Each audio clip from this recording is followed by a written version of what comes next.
We're going to kick off this morning with the 2012 Infrastructure Security Report presented by Arbor. We've seen this report before. It's usually really good. I'd like to introduce Gary Sockrider from Arbor, who's a solutions architect. Thanks.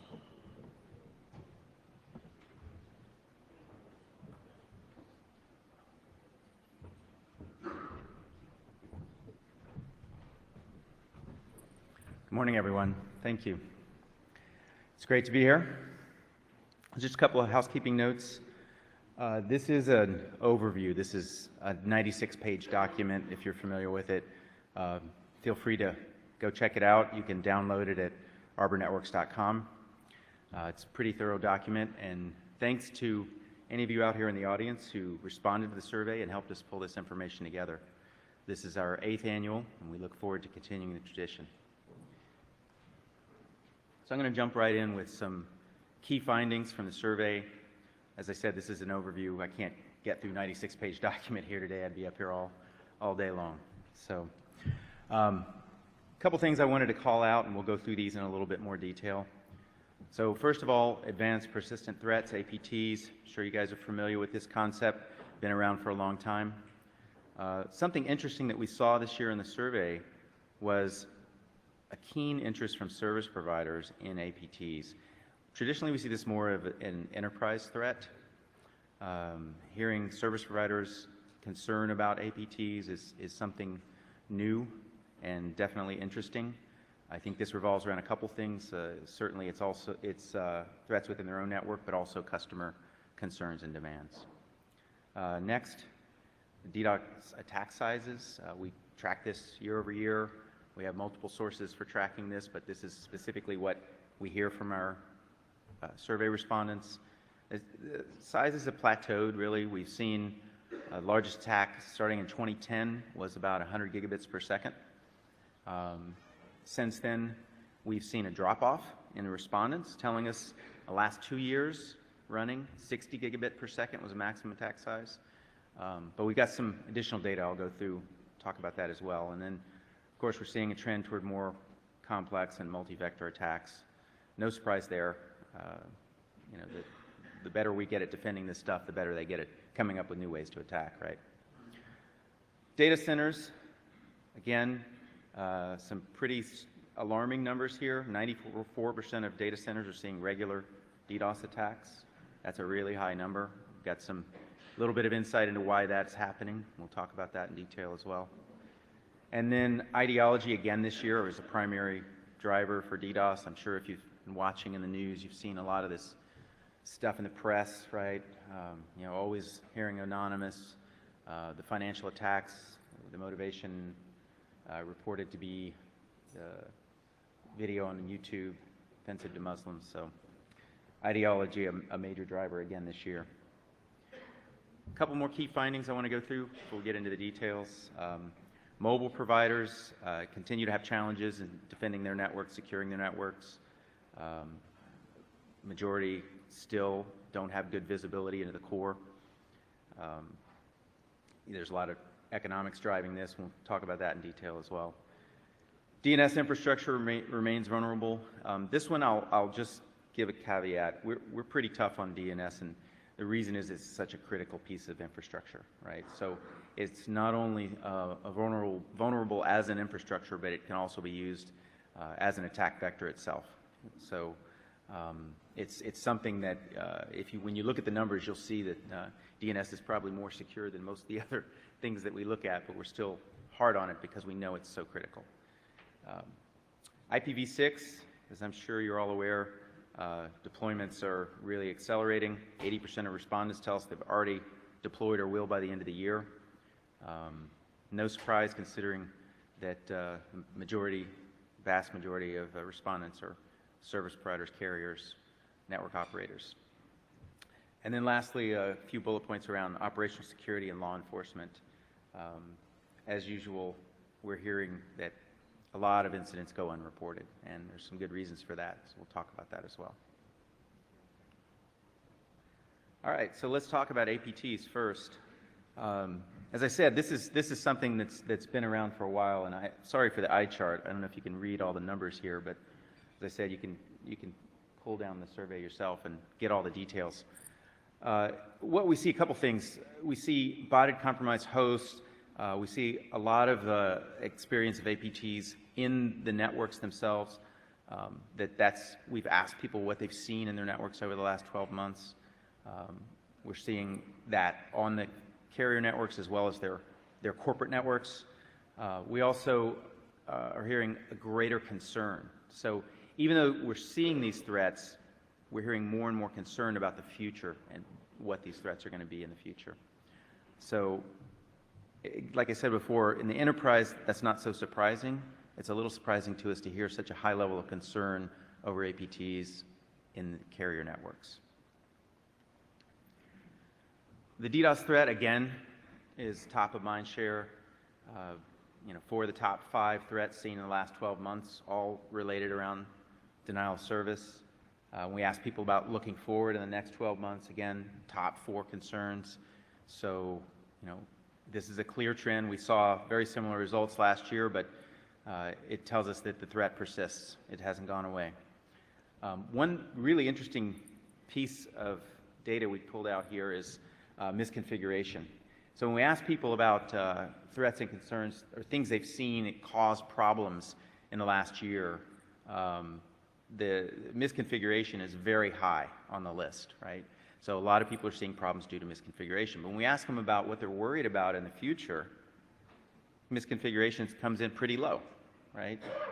Well, it's interesting. If it's something you're seeing a lot of it, why are you less concerned about it? And I thought about this for a while, and what I think is pretty simple, right? I'm a lot more worried about somebody, stealing something from me than I am worried about myself losing it, right? My own mistakes, I just live with, right? So I think it's just human nature. We know that this exists. We know it's going to happen. We know we can't really do a lot about it. But threats from the outside, we're much more defensive about. All right, large DDoS attacks. I mentioned before we'd seen a plateau in 2010, about 100 gigabits per second. The last 2 years, the highest reported attack was 60 gigabits per second. We took this, and remember, this is what we're hearing. This is what people are telling us. So we took that and we compared it with our own data, our Atlas database, and the information that we have available where we see real threats in the wild. And what we've seen for 3 years running is a consistent plateau, right about 100 gigabits per second for the largest attacks. What that tells me is that they've hit the ceiling as far as they don't need to generate larger attacks. If they did, they would. But it takes a lot of effort and resources to generate a 100 gigabit per second attack. And so there's really no reason for attackers to push beyond 100 gigabit per second until they feel the need, right, to be successful in their objectives. Another cause for this would be, I think, the trend toward the more application layer stealth attacks that are, going to be not as volumetric, right, much smaller and are flying under the radar. So talk a little bit about that. That's the Atlas data that I mentioned. So you can see the peaks there, a little over 100 gig, another peak there about 80 gigabits per second. And you can see that the average attack size is just on a straight trajectory pretty much. Well over a gigabit per second now, I'd say averaging closer to 1.5 gigs per second. So clear trends, really, really obvious stuff. This corroborates what we see already in the report and we see in our own research. So application layer and multi-vector attacks. Number one attack vector, HTTP. No surprise there, right? As more and more applications and services are moving to web, then of course that's where the attacks are going to come, right? So we see HTTP and DNS are number 1 and number 2 targets in the application layer. And then we're seeing a rise now in encrypted attacks, or SSL, HTTPS attacks. That is something that's actually growing pretty fast. So it's still a small percentage of the overall attack traffic. We see something like 37% of respondents told us they saw encrypted attacks. But when we look at our own database and where we track real-time threats in the wild, it's actually 1.45% of attack traffic is in port 443. So what that tells me is people are seeing it, right? But it's a small part of a much larger blended threat. So be interested to, hear from some of you that haven't taken the survey what you're seeing, but I think that trend's going to continue. We're going to see more encrypted attacks in the future. As far as the multi-vector, the blended attacks, everybody I'm sure has heard about the attacks on U.S. financial institutions. It's a great example of that. I'll talk about that in a little bit more detail. So you probably heard a lot about this. I won't spend a lot of time on it, but just talk a little bit about what they did and what we saw. So these attacks were using compromised servers. If you haven't read about this already, a little bit different than what you expect with a traditional DDoS attack. I call it back to the future, right? Maybe I'm going to put a DeLorean on this slide, but originally the DDoS attacks were using servers because they were the only thing that had enough bandwidth to generate these volumetric attacks, right? So nobody's using compromised, home PCs. They just couldn't generate the large attacks.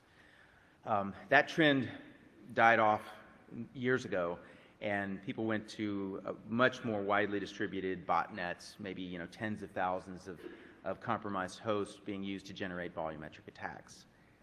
These attacks kind of went back old school and used compromised servers so that they could generate large attacks with very small numbers of hosts. So these were, common web servers running PHP, WordPress, Joomla, unpatched, not well-maintained servers that were, compromised.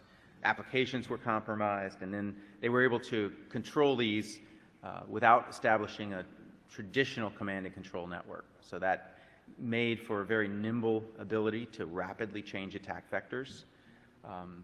The attacks themselves were really nothing earth-shattering, nothing unexpected. Get and post application layer attacks on HTTP and HTTPS. I've seen this all the time. DNS app layer attack, and then protocol floods, and UDP, TCP SYN floods, ping floods, right? So again, nothing earth-shattering about what they used to attack or the way that they attacked, but the combination of using servers, of doing it without traditional command and control, having very rapid, nimble ability to change attack vector.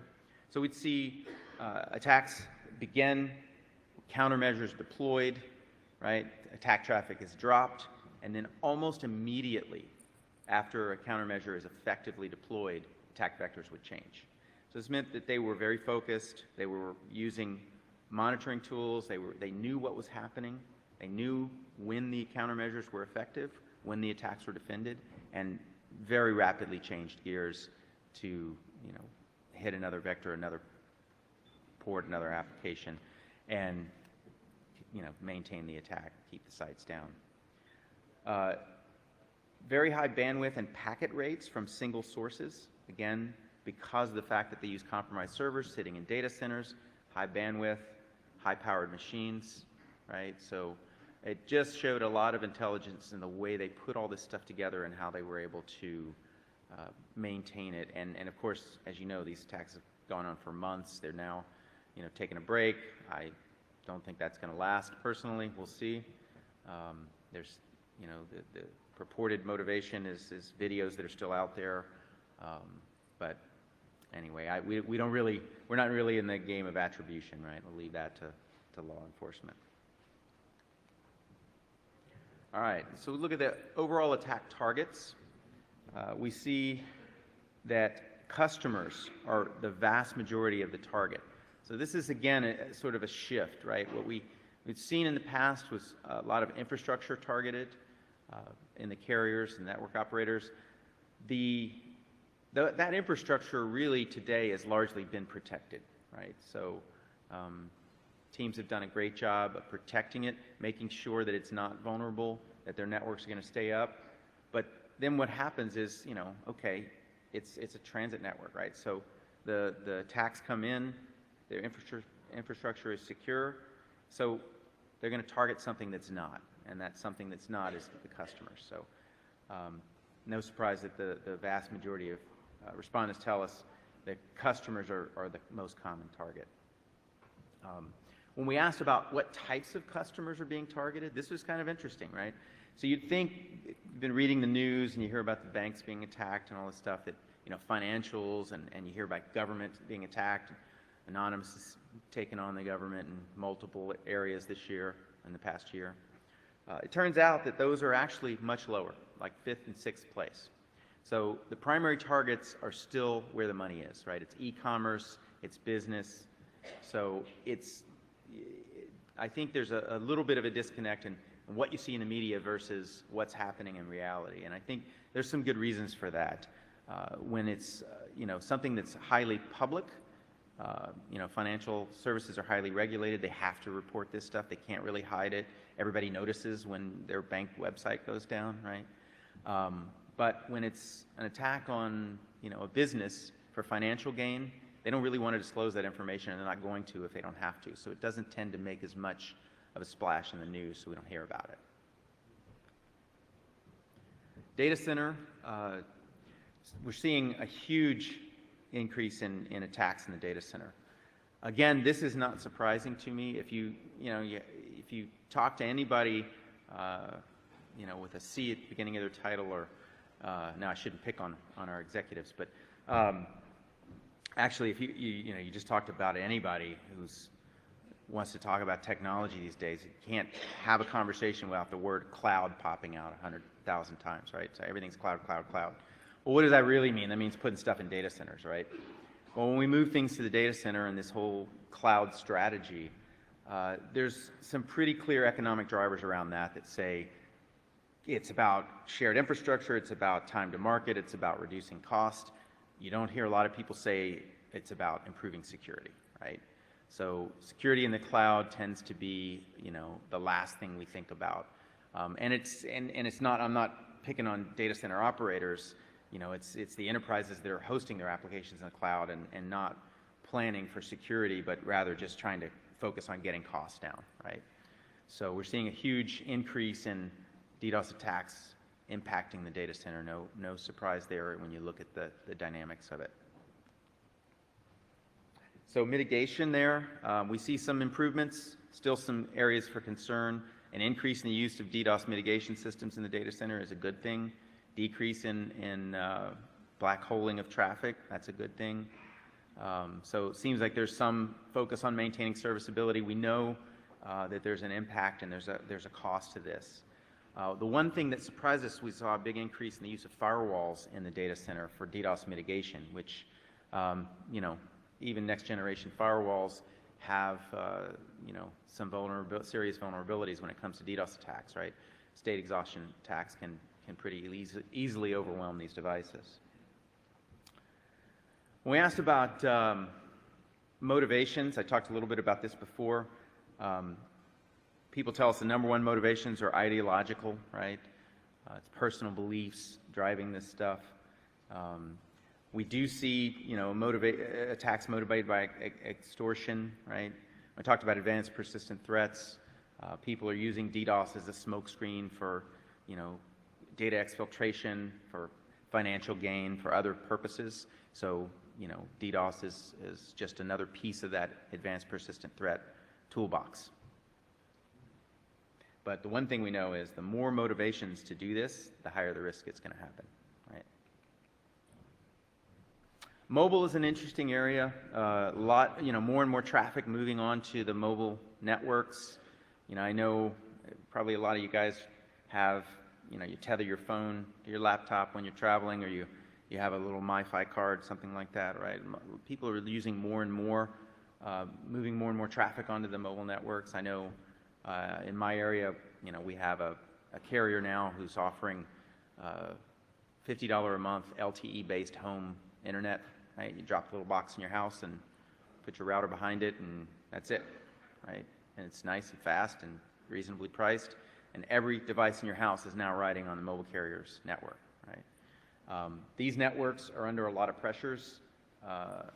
They are, you know, driving adoption of new technologies, right? 2G, 3G, 4G, LTE. They're spending huge amounts of money in rolling out these new technologies, increasing their footprint, and there's just not the focus, or they just don't have the resources or the demand really from their customer base to be as focused on security.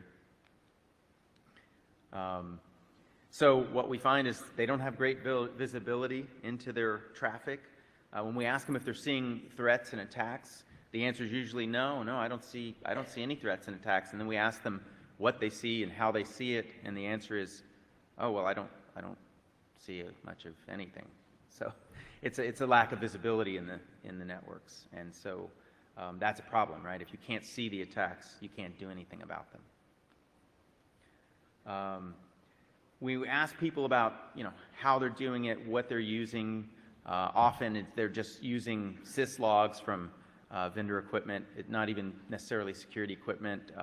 When they do employ security, it's most commonly firewalls. Again, that's a challenge, right, from a DDoS perspective. You can see here, well over half don't even know if they have compromised subscribers or end devices on their networks. So again, it's definitely an area for concern. DNS, I mentioned this right up front. We're hard on it.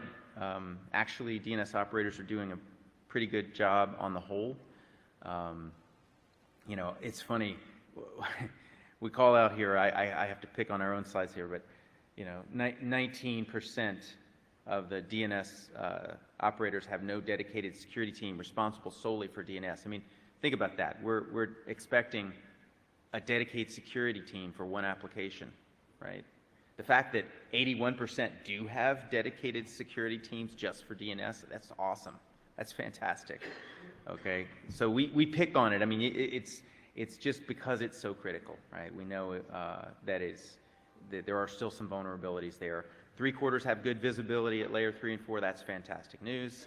But only about 1/4 have visibility at layer 7, which could lead to missing some potential attack vectors. All right, IPv6 rollout. I touched on this earlier. You guys know this well, I'm sure. One of the things that we worry about with IPv6, though, is, first of all, you're talking about this exponential increase in the number of IP addresses, right? So one of the favorite tools in the toolbox for stopping DDoS attacks is blacklisting known bad actors, right? Known bad addresses, command and control, botnets, stuff like that, right? Well, when you've got this insane number of IP addresses, you can't blacklist everything, right? I mean, it's too many to even think about using blacklists, right? There's just too many endpoints out there. And then, of course, when we ask people how they're deploying IPv6, the most common answer is dual stack, right? And this opens up potential vulnerabilities as well. So there's a lot of security to be worried about in IPv6 networks. We know that there's some security mechanisms inherent in IPv6, but we also know that if you look at the typical vendor deployments, the security in their IPv6 stacks is not at parity with IPv4, right? And that's true pretty much across the board. So as these networks roll out, there's a lot to be concerned about in the future. The growth is obviously continuing. We saw, half of our respondents say they expect that growth to continue, about 20% the next year. Some of them tell us they see more than 100% growth. Not surprising when you look at regions, other regions of the world like Asia-Pac, where they're already out of IPv4 space and rapidly growing number of endpoints. Threats and concerns, really pretty similar to what we see in the IPv4 space. Certainly, that there's a concern, like I said, around the feature parity in the equipment. Visibility has actually dropped, and that's a concern. Don't exactly know all the reasons for that. Certainly, misconfiguration is an issue here as well. So this more or less mirrors what we see in IPv4. Operational security, I'll touch on real quick.